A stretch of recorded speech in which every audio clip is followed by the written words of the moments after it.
PewDiePie is someone who needs no introduction. With over 100 million subscribers on YouTube and a diehard fanbase, it's no surprise that he has a couple of games under his belt. Pewdiepie's Pixelings, Tuber Simulator, and the topic of this video, PewDiePie Legend of Brofist. I played the PC port of this game, and I will attempt to do my best to express my opinion on the story, gameplay, and everything else. So without further ado, let's see how well this aged. The premise is incredibly simple and can be summed up in a single sentence. Bad Barrel King stole every single fan of PewDiePie to get a hold of the legendary Brofist. Go get them back. I guess I lied to you, that's 2 sentences. The story had the expiration date of milk left outside in the heat of Texas. Though I wish the premise was the only thing that aged badly, it's very much outdated, and even though I was PewDiePie mega fan back then, I cannot for the life of me remember who Falcon Lover was. The selling point for the game wasn't just PewDiePie, as there are quite a number of other YouTubers in this game, which are playable by the way. And those include Marcia, now PewDiePie's wife, Markiplier, jump on my jet, featuring a jet. You have an unfathomable amount of money, is what you're telling me. Yes. And a helicopter. Where did you get that copter? Oh, it came as a package deal with the jet. Yes. Jacksepticeye.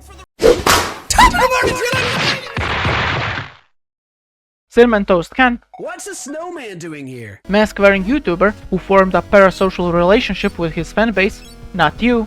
There we go. And Duck. All of them have a place within the said story, as they aid our main character on his journey and then proceed to make sure nobody follows him. It is clear that this is a game made for the fans. It's not trying to turn PewDiePie into a new Mario. And at the time, PewDiePie was best known for arguing with barrels, so they made him argue with barrels. While it would be easy to say that it's not good and move on, it would be like saying a movie based on a video game that's known for having a lot of lore is bad because the movie has a lot of lore. Oh wait, I would say the story does its job. While it didn't exactly hook me in, I remember a much younger me being super into it when it was first released. Now that I wrapped up the story, moving on to... The game is a platformer, and when it comes to platformers, you have to make sure the platforming in the platformer feels good.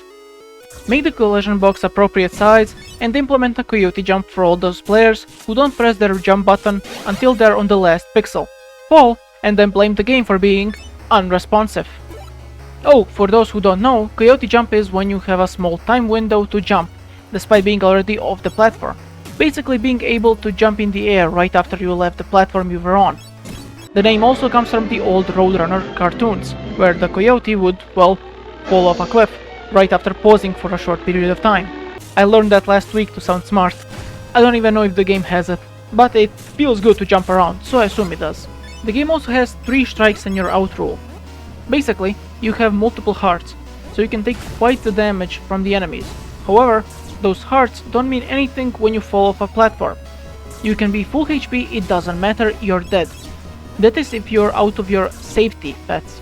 Safety pets take the fall for you, and you have 2 of them, making the game really generous when it comes to mistakes. Pets also change depending on who you're playing as. If you're PewDiePie, you have your Pogs. For Jacksepticeye, it's Sam Decepticeye. And for Chaotic, wait, no, kids, get away from him! Not enough for you? Well, the game also has attacks and defenses, which are special abilities that you can use. There are quite a number of them, so I will not get into it, but Edgar Fart is my favorite one. Even though it's an attack move, it can also be used defensively, as nothing, besides the bosses, can touch you while inside the fart cloud. Look, I swear to God, it's just good, trust me on this. Speaking of which, there are 4 bosses in the game, none of which are much of a challenge.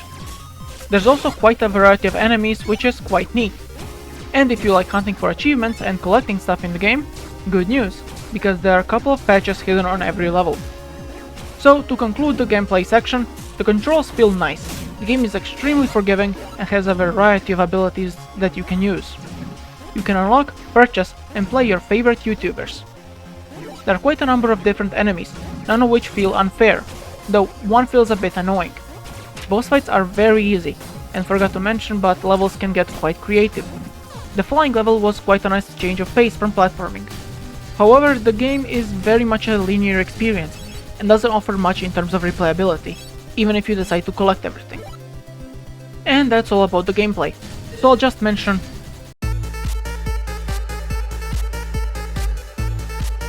some creators would have like 2 more dedicated segments on these things, but I really don't have much to say about them. Okay, graphics, go. It is a 2D pixel game, so how's the pixel art? Well, you have eyes, don't you? In all seriousness, I quite like the pixel art in this game. The backgrounds are done nicely, as well as the platforms on which you jump. It's very clear where you can and can't jump.